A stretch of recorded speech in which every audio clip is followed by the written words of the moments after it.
En la segunda parte de este videoprograma vamos a ocuparnos de un punto vital, trascendente y fundamental: los marcadores semiológicos en el diagnóstico diferencial del temblor parkinsoniano y esencial.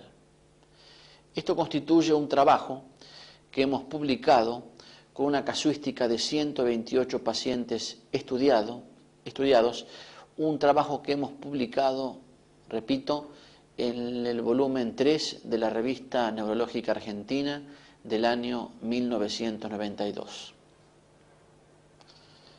El temblor es la serie de movimientos involuntarios, rítmicos y oscilatorios que se producen en ciertas partes del cuerpo alrededor de un eje de equilibrio. Las características semiológicas de cada tipo de temblor son conocidas. A pesar de ello, el diagnóstico diferencial del temblor parkinsoniano y esencial es a veces difícil en la práctica clínica diaria. Existe un porcentaje significativo de error diagnóstico, como hemos dicho anteriormente, 25% en la serie de Larsen, Kahn y Marshall, 4.5% en la serie de Findlay y Gresti y 10% según Critchley. Estos errores diagnósticos son causa de terapéuticas equivocadas que llevan a redundancia en las consultas y a la utilización de fármacos que agravan el temblor o que superponen un nuevo tipo de movimiento involuntario, lo que hace aún más difícil el diagnóstico de base. Todo ello ocasiona una pérdida innecesaria de tiempo y un aumento en los costos de salud. El objeto del presente trabajo de investigación clínica ha sido determinar los signos de mayor utilidad en el diagnóstico diferencial del temblor parkinsoniano y esencial para llegar a un diagnóstico certero y eficaz que evite toda causa de error.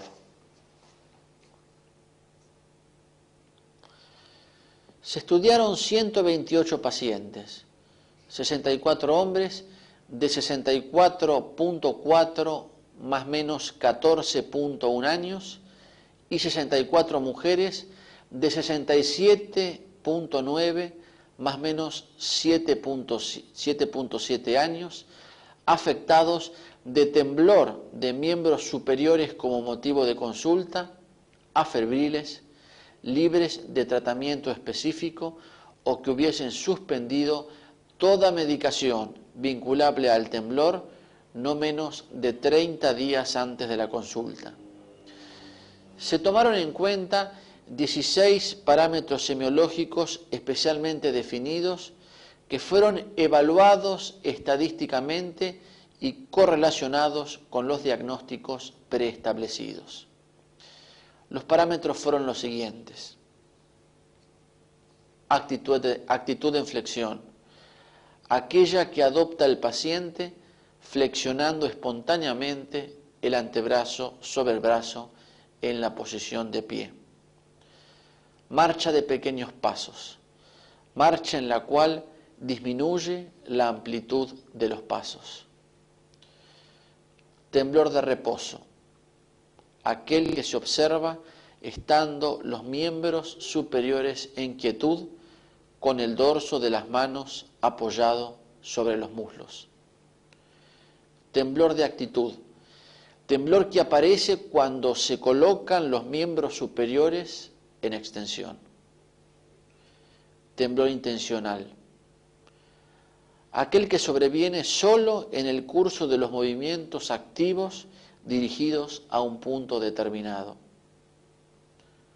Adiadococinesia, disminución de amplitud o inhibición involuntaria en los movimientos alternativos de pronación y supinación de miembros superiores.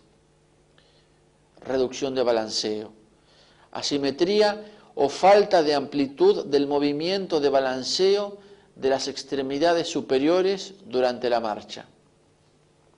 Signo de la rueda dentada, resistencia al estiramiento pasivo que hace que la hipertonía puede ser vencida en forma intermitente, como si fueran escalones o etapas, o los dientes de una rueda de engranaje.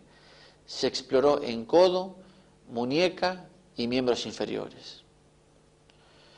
Reflejo palmomentoniano de Marinesco-Sjögren. Contracción del músculo borla de la barba por la excitación exteroceptiva de la palma de la mano a nivel de la eminencia tenar. Reflejo de hociqueo. Contracción del orbicular de los labios por la percusión de la parte media de ambos labios. Reflejo nasopalpebral patológico. Contracción exaltada e inagotable del orbicular de los párpados por la percusión de la piel de la región frontal sobre la glabela. Para considerar este signo como positivo, se percutió la glabela no menos de 10 veces. Trastornos vegetativos. Presencia de seborrea, cialorrea, rubicundez facial, sensación de calor o sudoración. Amimia, falta de expresividad facial. Se englobaron aquí la disminución del parpadeo por debajo de 5 por minuto, de los movimientos oculares y de la mímica. Presencia de antecedentes familiares de temblor. Cada paciente recibió un diagnóstico nosológico resultado de la impresión clínica global luego de efectuado el primer examen de acuerdo con los parámetros mencionados. Se tuvieron en cuenta solo 2 diagnósticos posibles: temblor parkinsoniano y temblor esencial. Los pacientes con diagnóstico de temblor parkinsoniano conformaron el grupo 1. Aquellos con diagnóstico de temblor esencial conformaron el grupo 2. Todos los pacientes fueron examinados por ambos autores. Se estableció la presencia de cada uno de los parámetros en cada grupo. Ambos grupos fueron comparados estadísticamente mediante análisis de multivariancias, test de Fisher. Todos los pacientes fueron examinados en consultorio en condiciones de adecuada temperatura ambiente, 20 a 25 grados centígrados. Se hizo el diagnóstico de temblor parkinsoniano por la presencia de los siguientes criterios, habiéndose descartado previamente la existencia de parkinsonismos medicamentoso, tóxico, vascular o debido a degeneración multisistémica. Primero, temblor de reposo o de actitud. Segundo, asinesia de miembros, ambos de por lo menos 1 año de instalación. Y tercero, respuesta clara a la levodopa. Se definió la asinesia de miembros como la imposibilidad o inhibición involuntaria en el comienzo o el curso de un movimiento, especialmente durante la marcha. Luego de efectuado el diagnóstico, se le suministró a este grupo de pacientes terapéutica con levodopa. Término promedio 421.8 miligramos, existiendo en la totalidad de los casos una respuesta clara a la misma.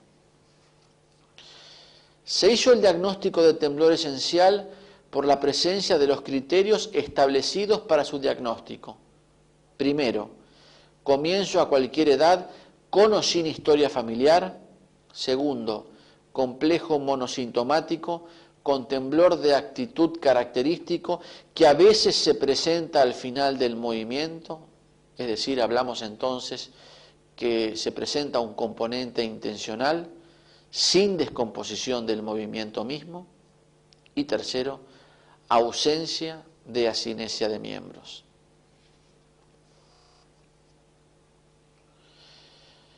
De los pacientes estudiados, 64 pertenecieron al grupo 1, el grupo catalogado como temblor parkinsoniano, y 64 al grupo 2, el grupo catalogado como temblor esencial. Los parámetros: marcha de pequeños pasos, temblor de actitud, temblor intencional, reflejo palmo-mentoniano y antecedentes familiares se agruparon en forma no significativa. Los parámetros: actitud en flexión, temblor de reposo, adiadococinesia, reducción de balanceo, rueda dentada en codo, muñeca y miembros inferiores, reflejos de hociqueo y nasopalpebral patológico, trastornos vegetativos y amimia, se agruparon significativamente con una probabilidad estadística menor de 0.05 en pacientes en los cuales el diagnóstico presuntivo fue temblor parkinsoniano. Correlativamente, estuvieron poco representados en forma significativa en el grupo de pacientes considerado temblor esencial. Los parámetros de máxima significación con una probabilidad estadística menor de 0.00001 se obtuvieron para los siguientes en orden de importancia: reducción de balanceo, rueda dentada en muñeca, reflejo nasopalpebral patológico, adiadococinesia y amimia. Los parámetros que revelaron significación estadística resultaron esperables, por cuanto se consideran en la práctica clínica como hallazgos típicos parkinsonianos. El reflejo de hociqueo, sin embargo, no sería en principio vinculable directamente a los trastornos somáticos del parkinsonismo, ya que es considerado un signo de involución neurológica. Esto ha sido puesto de manifiesto en nuestro libro de semiología del sistema nervioso, semiología del sistema nervioso de Fustinoni, y en el libro de neurología de Mumenthaler. Lo significativo del hallazgo del reflejo de hociqueo podría sugerir que eventualmente puede constituir un marcador precoz de compromiso cortical cognitivo en pacientes parkinsonianos. Alternativamente, la presencia de reflejo de hociqueo puede explicarse por la edad media elevada de los pacientes estudiados, pero esto no explica su agrupación en los pacientes parkinsonianos. La diferencia de edades entre el grupo temblor parkinsoniano y temblor esencial es, por otra parte, no significativa. Otro signo considerado involutivo como el reflejo palmomentoniano no mostró diferencias. Los parámetros que no alcanzaron niveles de significación resultaron sugestivos. El hecho de que los componentes de actitud e intención no sean significativos subraya la dificultad que generalmente se encuentra al tratar de diagnosticar ambos procesos solamente en base a los mismos. Se menciona en la literatura el hallazgo de temblor de actitud e intención en la enfermedad de Parkinson, mientras que el componente de reposo, a pesar de ser significativo de parkinsonismo, se describe también en el temblor esencial. Nosotros lo observamos en el 56.2% de nuestros pacientes estudiados. El hecho de que la marcha de pequeños pasos haya resultado no significativa puede quizás deberse a que se considera un hallazgo más tardío en el parkinsonismo. La mayoría de nuestros pacientes presentaron incapacidad leve, correspondiente a los estadios 1 y 2 de Hoehn y Yahr. Es coherente con datos conocidos que los antecedentes familiares se hayan mostrado como de valor no significativo. Los mismos se observan en las dos entidades consideradas por nosotros y en porcentajes muy variables. Esto es causa muy probable de superposición estadística. Realmente es importante, aunque el signo de la rueda dentada en codo resultó significativo de parkinsonismo, se encuentra también en el temblor presentado 59.3% de los pacientes. Concluimos. que para el diagnóstico diferencial son de mayor utilidad presencia o ausencia de algunos asociados, en especial la reducción del balanceo, rueda dentada en muñeca, región cerebral lógica, adiadococinesia y amimia, que las características semiológicas del temblor mismo. Se considera que estos signos asociados adquieren así el valor de marcadores semiológicos importantes para la elaboración del diagnóstico definitivo. Para este trabajo hemos tomado como referencia los siguientes trabajos. Los trabajos de Kohler, Larsen, Kahn, Marshall, Finlay, Gresty, Critchley, Chousa, Scaramelli, Camaño, de Medina, Arjanati y Romero, Martí, Massó, Carrera y de la Puente, Lapresle y Rondeau, Barbeau, Hen y Yar, Dana, Jäger y King, Larson y Sjögren, Davis, Kankl. Nuestro trabajo referente al libro de semiología del sistema nervioso, Fustinoni, Mumenthaler, Lance, Schwab y Peterson, Young, Salisax, Adams y Víctor, Rautakorpi, Martila y Rin, Yokochi, Narabayashi, Kondo, Kurland, Schul y Martin, Young y Anderson. Muchas gracias por la atención dispensada.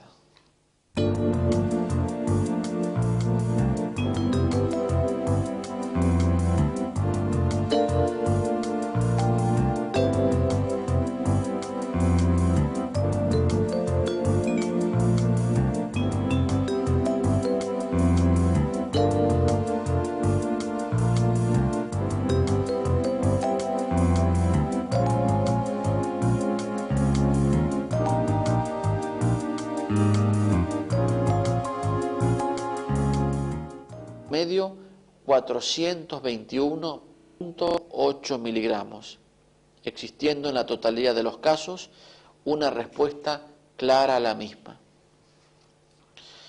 Se hizo el diagnóstico de temblor esencial por la presencia de los criterios establecidos para su diagnóstico. Primero, comienzo a cualquier edad con o sin historia familiar.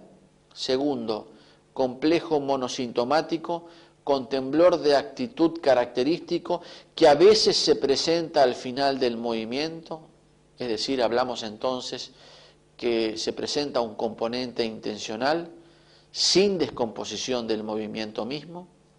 Y tercero, ausencia de asinesia de miembros.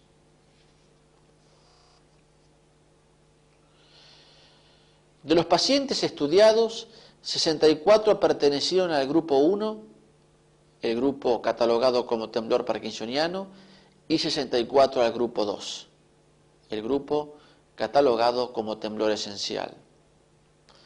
Los parámetros: marcha de pequeños pasos, temblor de actitud, temblor intencional, reflejo palmo-mentoniano y antecedentes familiares se agruparon en forma no significativa. Los parámetros: actitud en flexión, temblor de reposo, adiadococinesia, reducción de balanceo, rueda dentada en codo, muñeca y miembros inferiores, reflejos de hociqueo y nasopalpebral patológico, trastornos vegetativos y amimia, se agruparon significativamente con una probabilidad estadística menor de 0.05 en pacientes en los cuales el diagnóstico presuntivo fue temblor parkinsoniano. Correlativamente, estuvieron poco representados en forma significativa en el grupo de pacientes considerado temblor esencial. Los parámetros de máxima significación con una probabilidad estadística menor de 0.00001 se obtuvieron para los siguientes en orden de importancia: reducción de balanceo, rueda dentada en muñeca, reflejo nasopalpebral patológico, adiadococinesia y amimia. Los parámetros que revelaron significación estadística resultaron esperables, por cuanto se consideran en la práctica clínica como hallazgos típicos parkinsonianos. El reflejo de hociqueo, sin embargo, no sería en principio vinculable directamente a los trastornos somáticos del parkinsonismo, ya que es considerado un signo de involución neurológica. Se estudiaron 128 pacientes, 64 hombres de 64.4 más menos 14.1 años y 64 mujeres de 67.9 más menos 7.7 años, afectados de temblor de miembros superiores como motivo de consulta, afebriles, libres de tratamiento específico o que hubiesen suspendido toda medicación vinculable al temblor no menos de 30 días antes de la consulta. Se tomaron en cuenta 16 parámetros semiológicos especialmente definidos que fueron evaluados estadísticamente y correlacionados con los diagnósticos preestablecidos. Los parámetros fueron los siguientes: actitud en flexión, aquella que adopta el paciente flexionando espontáneamente el antebrazo sobre el brazo en la posición de pie. Marcha de pequeños pasos, marcha en la cual disminuye la amplitud de los pasos.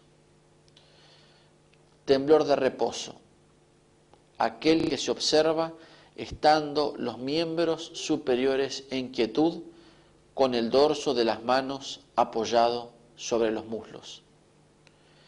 Temblor de actitud, temblor que aparece cuando se colocan los miembros superiores en extensión. Temblor intencional, aquel que sobreviene solo en el curso de los movimientos activos dirigidos a un punto determinado.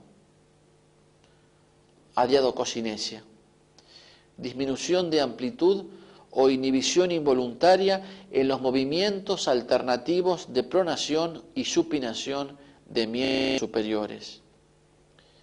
Reducción de balanceo, asimetría o falta de amplitud del movimiento de balanceo de las extremidades superiores durante la marcha. Signo de la rueda dentada, resistencia al estiramiento pasivo que hace que la hipertonía puede ser vencida en forma intermitente, como si fueran escalones o etapas o los dientes de una rueda de engranaje. Se exploró en codo, muñeca y miembros inferiores. Reflejo palmomentoniano de Marinesco-Sjögren. Contracción del músculo borla de la barba por la excitación exteroceptiva de la palma de la mano a nivel de la eminencia tenar. Reflejo de hociqueo. Contracción del orbicular de los labios por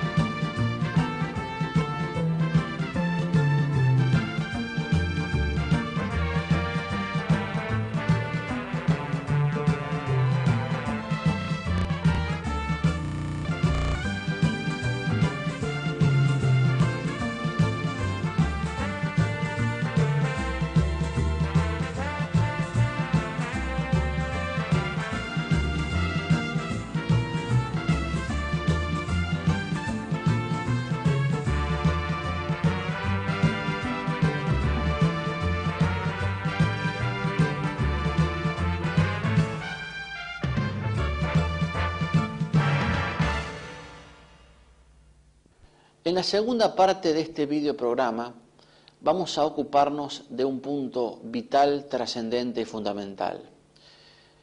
Los marcadores semiológicos en el diagnóstico diferencial del temblor parkinsoniano y esencial.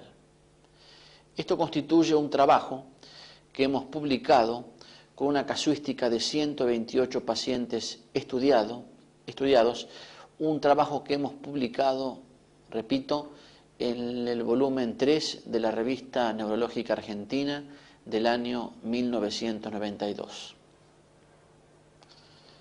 El temblor es la serie de movimientos involuntarios, rítmicos y oscilatorios que se producen en ciertas partes del cuerpo alrededor de un eje de equilibrio. Las características semiológicas de cada tipo de temblor son conocidas.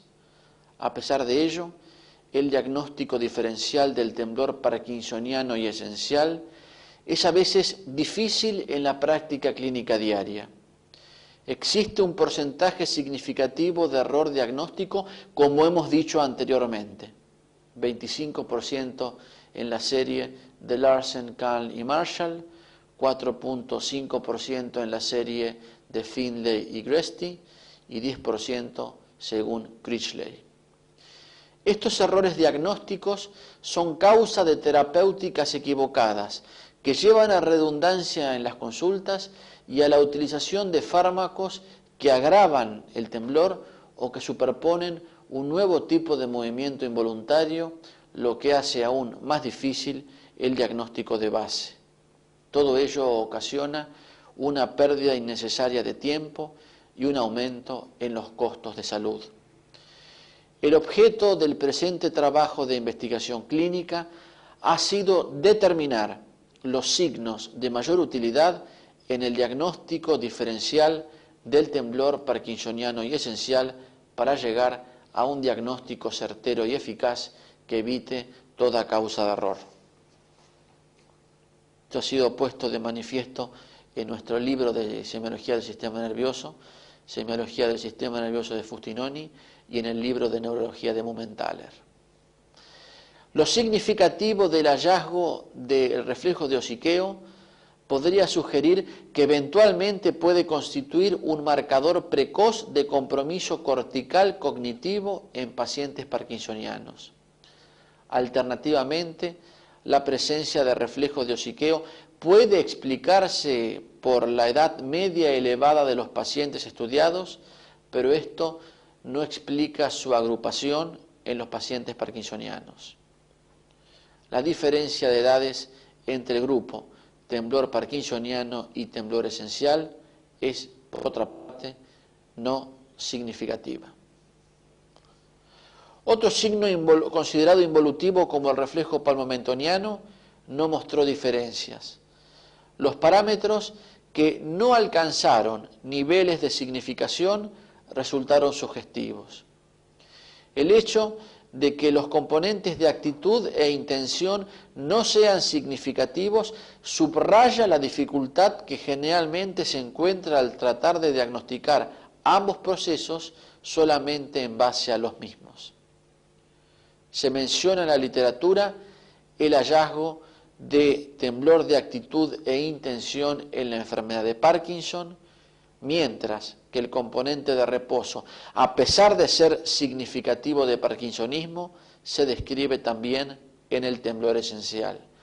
Nosotros lo observamos en el 56.2% de nuestros pacientes estudiados. El hecho de que la marcha de pequeños pasos haya resultado no significativa puede quizás deberse a que se considera un hallazgo más tardío en el parkinsonismo. La mayoría de nuestros pacientes presentaron incapacidad leve, correspondiente a los estadios 1 y 2 de Hoehn y Yahr. Es coherente con datos conocidos que los antecedentes familiares se hayan mostrado como de valor no significativo. Los mismos se observan en las dos entidades consideradas por nosotros y en porcentajes muy variables. Esto es causa muy probable de superposición estadística. Realmente es importante, aunque el signo de la rueda dentada en codo resultó significativo de parkinsonismo, se encuentra también en el temblor esencial, 59.3% de los pacientes. Concluimos que para el diagnóstico diferencial son la percusión de la parte media de ambos labios. Reflejo nasopalpebral patológico. Contracción exaltada e inagotable del orbicular de los párpados por la percusión de la piel de la región frontal sobre la glabela. Para considerar este signo como positivo, se percutió la glabela no menos de 10 veces. Trastornos vegetativos. Presencia de seborrea, cialorrea, rubicundez facial, sensación de calor o sudoración. Amimia, falta de expresividad facial. Se englobaron aquí la disminución del parpadeo por debajo de 5 por minuto, de los movimientos oculares y de la mímica. Presencia de antecedentes familiares de temblor. Cada paciente recibió un diagnóstico nosológico resultado de la impresión clínica global luego de efectuado el primer examen de acuerdo con los parámetros mencionados. Se tuvieron en cuenta solo 2 diagnósticos posibles: temblor parkinsoniano y temblor esencial. Los pacientes con diagnóstico de temblor parkinsoniano conformaron el grupo 1. Aquellos con diagnóstico de temblor esencial conformaron el grupo 2. Todos los pacientes fueron examinados por ambos autores. Se estableció la presencia de cada uno de los parámetros en cada grupo. Ambos grupos fueron comparados estadísticamente mediante análisis de multivariancias, test de Fisher. Todos los pacientes fueron examinados en consultorio en condiciones de adecuada temperatura ambiente, 20 a 25 grados centígrados. Se hizo el diagnóstico de temblor parkinsoniano por la presencia de los siguientes criterios, habiéndose descartado previamente la existencia de parkinsonismos medicamentoso, tóxico, vascular o debido a degeneración multisistémica. Primero, temblor de reposo o de actitud. Segundo, asinesia de miembros, ambos de por lo menos 1 año de instalación. Y tercero, respuesta clara a la levodopa. Se definió la asinesia de miembros como la imposibilidad o inhibición involuntaria en el comienzo o el curso de un movimiento, especialmente durante la marcha. Luego de efectuado el diagnóstico, se le suministró a este grupo de pacientes terapéutica con levodopa, término promedio